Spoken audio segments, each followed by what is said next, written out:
Hello and welcome to InReel Fishing. Today we're going to be talking about catfish, a complete guide. The purpose is to familiarize you with channel catfish, their patterns, and how to catch them successfully. They live up to 24 years. That's the oldest recorded. The record weight is 58 pounds. This is pretty rare. Most channel catfish run from 1 to 20 pounds. Anything over 20 pounds is considered somewhat of an anomaly. They do exist. I've caught a 23 pounder before. And they spawn from April to July, typically when it's warmer. So they will spawn after most other fish. And their range is from Canada all the way through Mexico.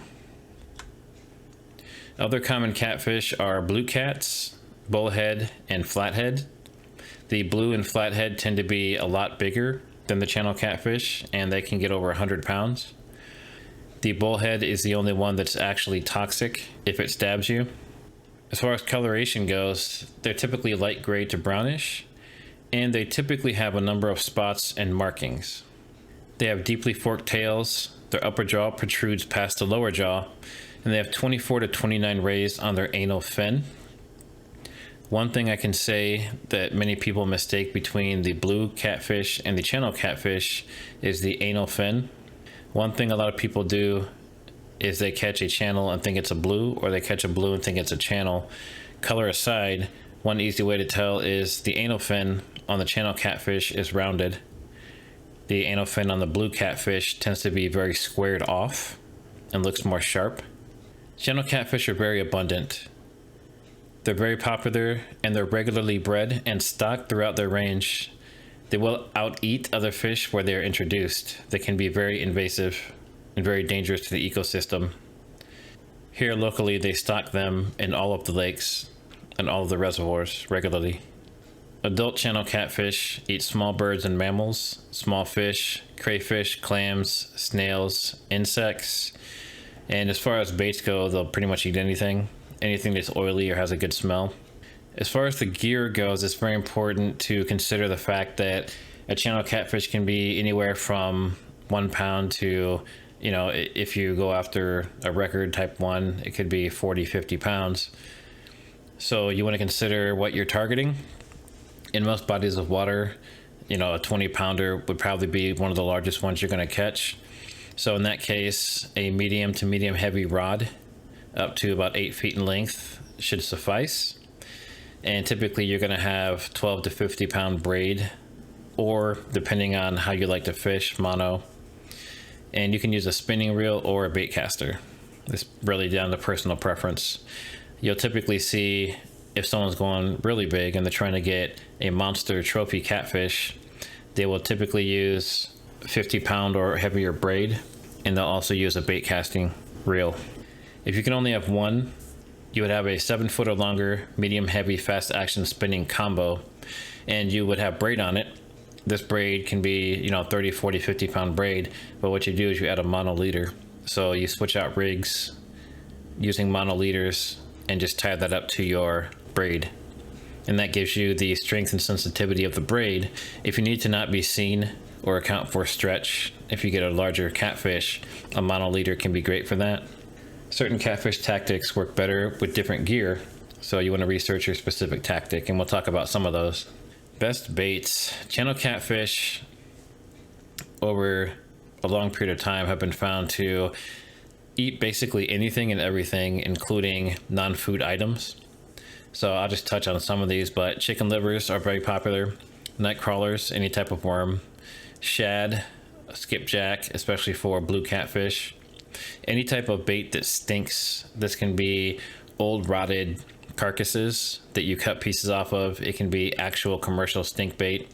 Bluegills, punch bait, shrimp, cow's blood. The ones on the right over here, green apple bubblegum, French fries, ivory soap. Soap seems to work really well. I think it's related to the oils again. Alcohol marinated meat, spam, WD-40 preparation H. One thing I like to say about the WD-40 preparation H and the ivory soap or anything similar is that they are toxic to the environment in a lot of cases. So you typically do not want to use that. That would be a last resort if you had to, if you had to fish to feed your family or something like that and all you had was soap.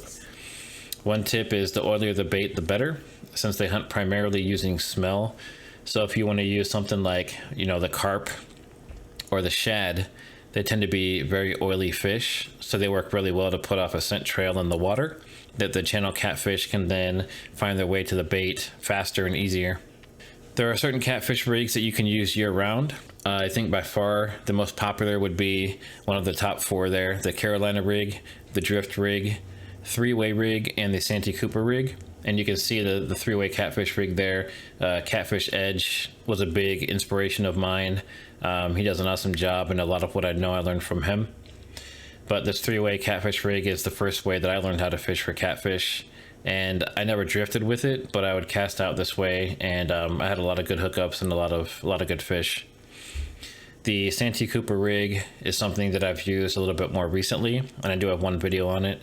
But basically, it's a Carolina rig where the bait floats off of the bottom. Then of course you have your slip bobber rig, release rig, paternoster rig, and in some cases no rig if you want to noodle. Noodling can be extremely dangerous, and it's also illegal in some states, and you should only ever go with trained noodlers and never alone. People have passed away with their mouth and nose an inch from the surface because they were held under by a catfish that latched onto their arm or leg. So anything like that, you want to be really careful and make sure you're doing it properly. But as far as the seasons go, there's no specific time of year that's really better than another for these type of rigs. It's really just whatever area of the water column you're targeting, whether it's the bottom, the middle, or the top. Typically, if you're drifting, you're going to use a Carolina rig or a 3-way rig. Santee Cooper and the Carolina are also great for the bottom. So as far as targeting tips go, there's a difference I want to point out between structure and cover. Structure is the natural features of the body of water, like points and islands. Cover is the add-on features, like the docks, fallen trees, and vegetation. You never want to fish blindly. You always want to target them based on conditions. With catfish, you do have a little liberty to hit certain areas somewhat blindly, just because they hunt by smell. So it makes it a little bit easier for you to not have to worry about hitting that exact spot perfectly, because they will hunt down their food based on that scent trail. When it's hot and sunny, you want to target structure, cover, and shadows. Under trees, floating plants, docks, overhangs, and deeper, cooler water.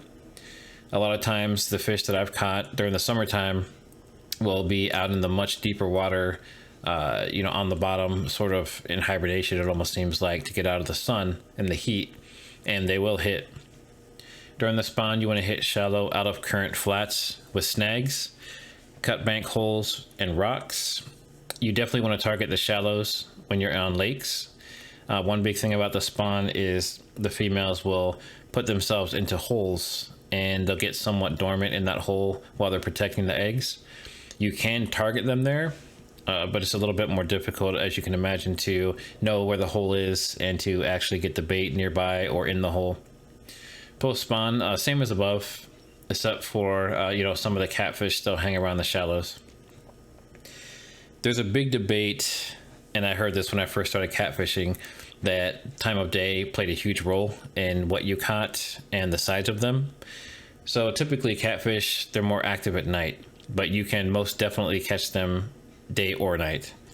I've caught sizable blue and channel catfish at any time of day. My record channel catfish just happened to be overnight, but my record blue and other catfish that I've caught have been during the midday. So really it's just knowing what areas you want to target and what bait you want to use and going for it. There are some environmental conditions to consider for where you target and when you target. High UV index, is it post-storm? Is there a cold front that came in? Changes in barometric pressure, obviously related to the storm and the fronts. High heat and direct sunlight, cold water temperatures, low oxygen levels in the water. All those things can affect how active these fish are. Typically, you want to target where the bait fish are. Bait fish will be followed by all the predatory fish. Rich green plant life is very important. Healthy green vegetation holds invertebrates and bait fish. They are great sources of food for the catfish. There are several tactics you can utilize to catch channel catfish. Commonly drifting on a boat, fishing the bottom of the water column, or fishing floats. I have never done much with float fishing besides a bobber, but a lot of people will take, for example, a gallon jug from milk or a balloon. Typically a balloon might not be strong enough, but you'll use something that floats that is very large, and you will tie that to your line with your hook and bait below it. And when the catfish hits it, you're going to see that moving around, and it will tend to keep them towards the surface. And that's one way that many people catch their trophy sized fish. You just have to make sure that it's legal where you are. You want to match the hatch. Try to match the body of water's bait fish and other food sources, color and size. Patience is extremely important when it comes to catfishing.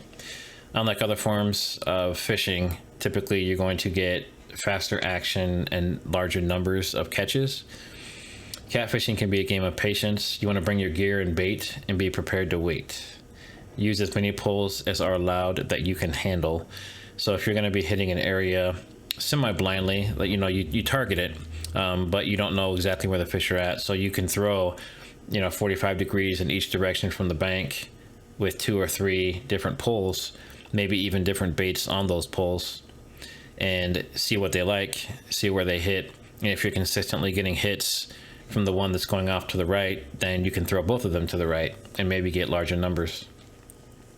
During tough times, if you aren't getting bit, try different bait, change the bait more often.